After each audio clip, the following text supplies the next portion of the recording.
Today I will be showing you how to install your new 1/4" jaws on your Cam-Lock Vise. This is found on the Generation 3 Pro, W130, or any sharpener upgraded to have a Cam-Lock Vise. To begin, you want your vise locking lever in the upright position and your tension adjust set to the least tension possible. Then, using a single prong on your vise depth key, you will push the metal pins holding the jaws in place out the front of the sharpener away from you. Making sure to pinch the jaws together with thumb and forefinger, you will remove the pins and then the jaws with them. Keeping these held together is important as there is a tiny spring in there that will try to fly out.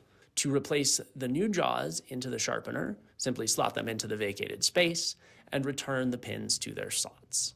These may take a moment to get it reinserted, but once they are back in, you will be ready to begin using your new jaws.